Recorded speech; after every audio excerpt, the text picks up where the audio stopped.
If Rashida starts and she be on another program with Kurt doing all the mess that he's doing to her again, I'm not gonna say nothing. I'ma just come up there where she at and I'ma slap the shit out of her my damn self. Cause I'm tired of Rashida's dumb ass. You have a daughter to raise. Don't let your daughter be a fool like you. For God's sakes, teach her some type of integrity about herself and self-respect when it comes to men. It's women like you to give us a bad name. I see why gay people go gay. For the simple reason the gay men out there do way more than these stupid ass women do. At least they will do something to a man when they cheat on them. These dumbass women out here that we got to look up to, they don't do nothing. Not one darn thing. They go right on back to the nigga, and next thing you know, the man is doing the same thing again. So you know what? All y'all, whoever's taking all this mess off these sorry ass men out here, you deserve every bit that you gonna get. Cause there's more fish out in the sea. Dumbasses. Got a question for Dineva? Need advice? Or is there just something you want to get off your chest? Go to funkydineva.com and leave Miss Ross a message. Click the Send a Voice Message tab in the middle right of your screen. Make it good, and your call may get answered on an upcoming episode of Down to the Bar.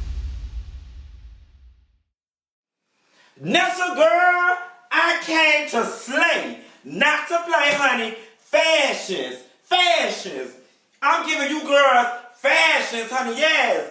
All kind of queen of the swamp fashions, honey, yes. Okay, my name is Bahamadia Ms. Rahi. Yes, God, honey. Girl, fuck my neighbor downstairs and this noise complaint. She just gonna have to get into it. Because Underground just went off, and Nestle girl, I must say, this year, we had to wait for Underground Season 2.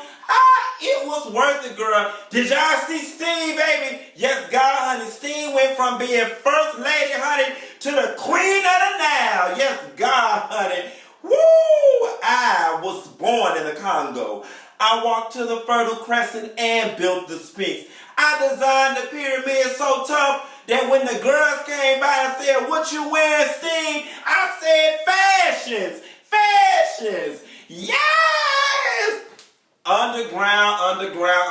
Y'all, we have been waiting with bated breath for so long for this show to come back, girl. And she came back giving us fashions. Lord, y'all know I get a little something in my head and can't get it out. I hope I don't sit through this video and be screaming fashions the whole damn time. But we're going to try to get through this, honey. I must say, when Underground started this episode, it definitely gave us some of that Shonda Rhimes scandalous-esque type of plot, whereas I was sitting here like, okay, Underground, you ain't taking me up like you normally take me. You know, you taking me over and under, but you ain't taking me up. Baby girl, they got to the last 10 seconds of the damn thing and shot Tom in the head. I mean, down to the courthouse. No, God, honey, at least if y'all was going to shoot that man down to the head, shoot his ass down to the hospital where Mary could have helped him with her nursing fashions, honey, fashions. Y'all, I cannot believe he is dead in the first damn episode. My mind is all over the place when that Candy Burris just texted me and was like, "Bitch, did you see Underground? I'm devastated. I can't believe what happened." I can't believe what happened either. I don't even know where to start. When Underground left off at the season closing of season 1, we saw Steve getting sold at the block. I didn't know where Steve was going to end up. To be honest with you, I thought she was going to end up another house wench in charge of the girls. Are you in charge of the girls? I'm in charge of the girls. Are you in charge? I am in charge of the girls. Okay, but instead, honey, she was out in the field to the swamp giving the girls fashions, digging ditches and whatnot. And I was shocked to see her there. And what the hell is they in there snorting? Crystal meth? Girl, is that the first crystal meth or the first derivative of the heroin? Girl, I thought they said crack is what killed the black community, but from the looks of Underground and Steen and her new fine-ass man, honey, whatever the hell they was sniffing in that damn bottle, and it wasn't no rubbing alcohol, must have been the demise of the black family. Y'all, it's a lot going on. You know, episode 1, I'm not going to lie to you, except for the assassination of Tom. I hope that man named Tom. The episode didn't give me, it didn't take me all the way up. But I understand they got to set the foundation for what's to come. So I've come to realize what's going on this season. Because I was curious to know how they was going to make this work, and the dichotomy and the relationships and the situations and the ownership and the deeds to the slave done changed in season 2. You know what I'm saying? In the midst of giving the girls fashions, we can see Steve's story is going to be one of, I'm no longer in the big house, no longer in charge. I'm no longer the light-skinned bed went to Massa. I'm out in the field, and I'm forced to have to deal with slaves that at one point in time thought that I looked down on them and I kind of had an easier life than them. Now I'm one of them. And dealing with that whole dichotomy of light skin versus black skin, you once was up, now you part of us. Now she dealing with the fact that she ain't even got the girls, that is you in charge of the girls? She ain't in charge of the girls. Now she just one of the girls. Okay, and so now she ain't got the support system that she used to have, plus the backing by the white man. Pearly Mae said some strong words to her when she told her, you ain't nothing without that white in you. Do Jesus, Pearly Mae. You coming back from the grave, haunting the kids. But I'm going to tell you something, Pearly Mae. Adina Porter, okay, because your girl ain't a freak like me, or Adina. Work ain't honest, but I'm glad it's still paying your bills, because Adina, I didn't want you to not be on this show for the following seasons to get this good check. Okay, to get this good check. And I'm glad they brought you back in the flashback capacity to let us know what's going on around here. Yes, God, honey. Pearly Mae is back. Trying to think what else going on after we get past Pearly Mae and Steen and all them fashions. Honey, is it me? I didn't know the slaves had all them colors. They must have went down to the nearest Woolworth, honey, and got that old nasty piece of skirt. And I mean, she had it off the shoulder and had old nasty Erykah Badu hair wrap. Okay, I guess you see your next lifetime. Moving right along. Journey Smollett, Rosalie, baby, y'all hiding that pregnancy not too well, but we get it. You was 9 months to the good, and you had to do what you had to do. But I'm going to tell you something. I respect women like you, because a lot of those sorry-ass women, they'll try to take off on maternity leave and make us have to wait a whole nother damn year to see the show. We know it was you and Aldous Hodge had the whole thing sold up and had production all sold up because y'all had committed to all these jobs and stuff. Don't do that, okay? Don't do that. Steen and Pearly Mae and all the people, they need their check. Y'all heard me say work ain't honest, but it pays the bills. Them people need their check. So y'all don't be taking all the commitments without checking with the underground people in the production schedule for season 3. Okay? Steen, I got your back, girl.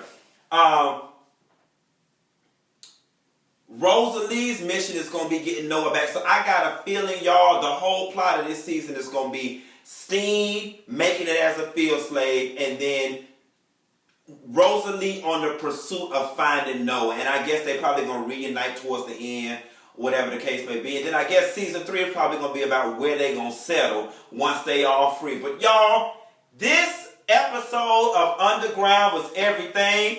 I said moving forward, I'm going to try not to cuss, because I heard a podcast with Aldous Hodge, his mom and his sister, and Mama Hodge said I cussed a little too much and she had to give the people forewarning. So Mama Hodge, I'm only going to cuss when your son moved me to chorus, okay?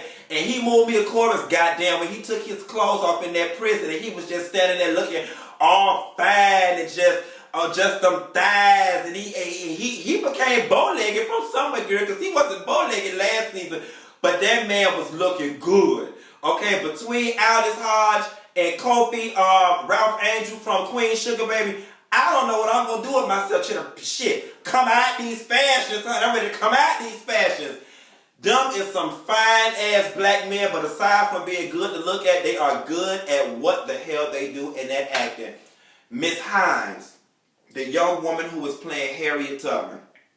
When they showed us the preview of the Harriet Tubman, I was like, who the hell is this girl? Girl, ain't nobody checking for this old India Arie reincarnate. I happened to be at the Atlanta premiere for Shots Fired last week where Alano Miller and his wife were there. Shots out to Kato. He was down to the event. His wife was in the movie. Did a real good job. And I got to see you play that pastor. You played that pastor in Shots Fired with Sanaa Lathan. And I said, you know what? I don't give a damn what they say about that bitch. She all right with me. Yes, God, honey. She played old sickening piece of old raspy pastor fish. And I said, you know what? I like this girl, and I saw it in your eyes and into your spirit, and I said, she gonna play the dog fuck out of Harriet Tubman, and bitch, you did that. Because let me tell you something, I don't know who the hell was finna be scared of you with that goddamn axe, bitch, because you was gonna have to throw that bitch at me that day when them slave catchers had them guns on y'all. But baby, you wasn't playing with his ass, honey. He could see in your eyes and hear it in your voice. You wasn't playing with his ass. You had a gun in this hand and an axe in this one. Let me tell you something. Sorry, friend, your ass about to get shot because I'm finna shoot this bitch because she gonna have to arch back and sling this axe. And by the time she sling it, I'm gonna be on shot her ass in the head. But you scared him, baby. You was a strong black woman. You scared him, Miss Hines. Hats off to you and the people who casted this. WGN, John Legend, wherever the hell y'all got the budget money from, we appreciate y'all for not doing what BET do and flood the program out with a whole bunch of damn commercials. Girl, we went 30 minutes before we even saw the first commercial, and we appreciate y'all for that. We want to let y'all know we appreciate y'all for that. We gonna click, we gonna buy the merchandise, we gonna tweet, we gonna share with everybody, because we don't need y'all to fill it up with commercials. If people just watch the program and we get the ratings, and we ain't gotta fill it up with commercials. So everybody, all my fans, y'all be sure to like this video, share this video, retweet this video using the Underground WGN hashtag, all the other appropriate hashtags, tweet the cast, like the video, subscribe to my channel, girl, so I can continue to give you girls fashions. Yes, they getting their check, let me get mine, okay? Woo! Underground. It feels so good to have some TV back that is worth watching. And I'm going to tell you something. Please don't make us wait. Listen, we in episode 1. I'm already begging the people not to make us wait a whole nother year for the season 3. Y'all go ahead and start on season 3 now before Journey Smiley run off and get knocked up again. You know her family fertile as hell. It's about 50 or 11 of them been running around since 93. All them damn people, she fertile. Hosea, don't touch her. Don't touch her. Do not touch her. Whew. Steen laying around with that fine ass man. See, y'all gotta stop. Y'all doing this Tyler Perry cast and not bringing these fine ass men on here and distracting us from the story. I couldn't even get into the story good because I was too busy looking at that man. But did y'all catch this? Because y'all know I always mix it up with the funny stuff, but I put some of the real in there. That's the gift and the power of Dineva and her magical fashions. Did y'all see that black man got so frustrated with that white man, and Steen was only trying to tell him something for his good, which was you really didn't have to eat the rice, and he slapped the shit out of her because he couldn't slap that white man. Did y'all catch that? And did y'all know that's also the narrative that we tend to see in the good times era, the 50s, 60s, and 70s, that the world was hard on the black man, and he came home and brought it home to the black woman and abused him, and she had to be strong and sit there and endure it. And that was a very powerful scene. Something else that was powerful too was the fact that Steen didn't even turn around when that white man hit the black man. And in Steen's mind, she keep thinking to herself. See, Steen is strong mentally. In her mind, she really wanted to say, nigga, why don't you just shut up and pretend to be humiliated, be submissive so you can get through the day. So you can get through the day. You thinking too hard, you doing too much. And that was a very valuable lesson I learned when I pledged. I was the one who used to always think ahead of what's going to go on. And one of the most powerful lessons that transcended the line process was when an old head said to me, your only mission is to get through the night. That's your only mission. Just to get through the night. Don't think about nothing else. And that transcends. Your only mission is to get through this one interaction with this man or to get through the day. Stop all that back talk and eat the damn rice, anime. Eat the rice.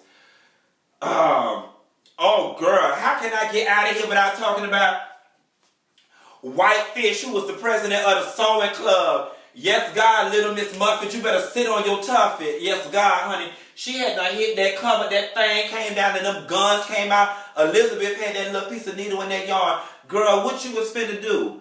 Tie her hands up? No, God, honey. She said you need some heavy artillery. You need some of this World War I, Civil War, the South versus the North artillery. And of course, with your needle, you can give the girls what? Fashions, honey, fashions. Let me stop, because I'm finna wake this lady up downstairs. Y'all ass gonna get me a noise complaint, and my ass gonna be living in that damn houseboat with Steen and that fine ass man, which, quiet as it's kept, I ain't had no loving in so long, I probably wouldn't mind.